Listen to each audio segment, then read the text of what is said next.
I'm John Batchelor. Mary Kissel, the editorial board of the Wall Street Journal and the host of Opinion Journal, is here with me in studio. And Kori Schake of the Hoover Institution is also here. We've enjoyed speculating about the troubles in the Democratic Party, but there is nothing to compare to the troubles in the Republican Party.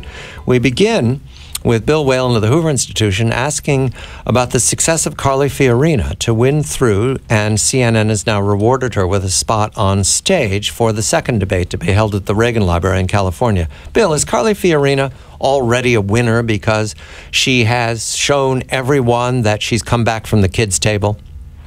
Well, she's a winner in that respect. Well, first of all, word of disclosure, Carly is an overseer at the Hoover Institution, at which both Kori and I work, so let's get that out of the way. But no, she's a winner in terms of advancing out of the Cleveland debate with a strong perception. She's also a winner in that she muscled CNN into changing the rules to get her on that debate stage, so she slayed that dragon. But before we coronate her in this next debate, I want to offer a word of caution here. Yes, she was very good in the Cleveland debate, but you're good in debate for two reasons. Number one is how well you yourself perform, but secondly, also the people you're up against. And if you remember that stage in Cleveland, she had on the same stage with her two people who ran in 2012 in the moments past them. That's Rick Perry and Rick Santorum. She was standing next to Lindsey Graham, who seems to be running more for Secretary of Defense than he is for president in this campaign. Bobby Jindal, the governor of Louisiana, who has no real entree into this race, and George Pataki and Jim Gilmore, who for the life of me, I don't even know why they're running. So she faces a little tougher competition this time around. And she's also bunched into the bottom half of the top tier of the candidates, Bill. So let's talk about somebody who's surged up to the top of the top tier of candidates. Ben Carson, very accomplished man, acclaimed neurosurgeon, very articulate fellow, came from nothing and worked his way up. He's polling, according to Real Clear Politics, at 18%. That's, of course, behind the frontrunner of Donald Trump. What accounts for the surge, Bill? Well, you take his poll numbers, add in Donald Trump's, and add in Carly's, and what you have is over half of the vote going to those three people who have very different personalities and come from different backgrounds, but they have one thing in common. None of them has served a day in public office, and I think that's a common denominator here. As much as we're fascinated with Trump's personality, the fact that a guy like Carson can also shoot up the polls, and Carson is completely opposite of Trump in terms of being very quiet, much more dignified, and comes from much more humble roots than Trump, it suggests to me that the outsider status is much more powerful than the substance or the style or being the big mouth that Trump is.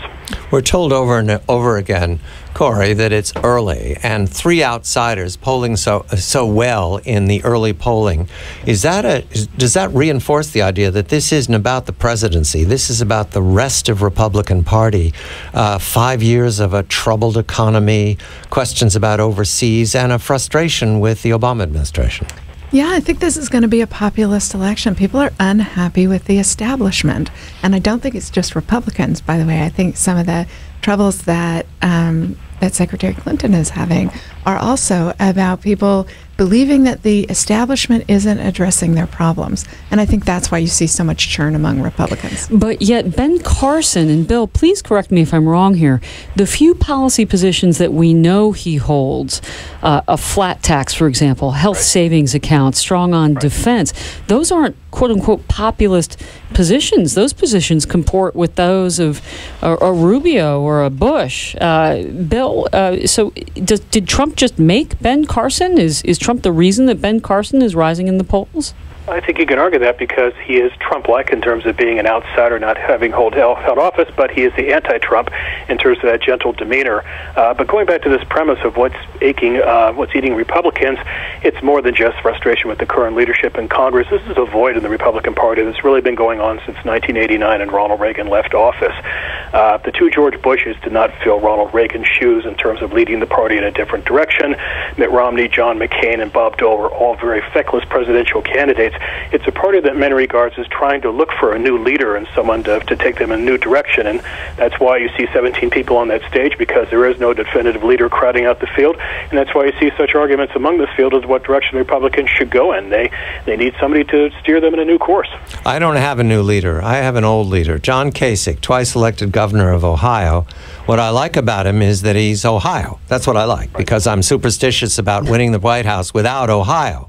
John Kasich, nearly 20 20 years in the U.S. Congress. He led the Budget Committee under the Gingrich Revolution. He has camera skills. He is a man who has made compromises with the Affordable Care Act. Therefore, he can campaign successfully in Cuyahoga County. Always good to deliver the state of Ohio. Bill, is it a credible choice to come to John Kasich as a default winner because all the rest are not working? It's a very calculated choice if you're in the business of trying to collect 270 electoral votes, because there is the governor of Ohio and it's 18 key electoral votes. But again, getting back to what's been frustrating grassroots conservatives, John Kasich is a bleeding heart, big government conservative at the end of the day. If you hated what George W. Bush did in terms of the Medicare prescription benefit, well, here comes John Kasich, who's doing the same thing in Ohio by expanding Obamacare. So, Republicans are not going to find somebody pure in this field. They're going to have to find somebody who is at best 80% of what they can live with and make the decision that they can tolerate that candidate if they want to win. So it's not that there was a void after Reagan. It's that the Bushes took the party towards big government, Bill, and we're looking to go back to an energetic small government, light touch regulation, low tax, strong on defense party. That's the leader that we're looking for. Isn't that Ben Carson? Well, in theory, but Carson doesn't come up with feasible ideas at the end of the day. You're not going to pass a flat tax in Washington. Beefing up defense spending, maybe that can happen, but he doesn't have a feasible plan for that either. So, you can run very strong on personality, as Mr. Carson is doing, Dr. Carson, as I should say, but he's not very strong on details. And again, this is the challenge, the Ronald Reagan challenge. Strong on personality, strong on style, but also strong on ideas.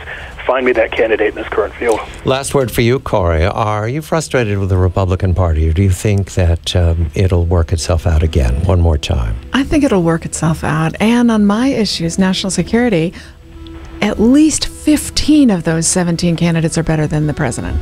Kori Schake joining us from the Hoover Institution. She comes into New York. She comes right to my studio, and I'm very happy you did, Kori. It's wonderful to see you. And Mary Kissel, the editorial board of the Wall Street Journal and the host of Opinion Journal at WSJ Video each day at 1:30 p.m. And wonderful to see you as well. Nice to see you, Jim. And I apologize for banging the microphone. I am embarrassed. It's a tough business, John. And Batchelor. Bill Whalen of the Hoover Institution. Thank you, Mr. Whalen, and a happy Labor Day. I'm John Batchelor.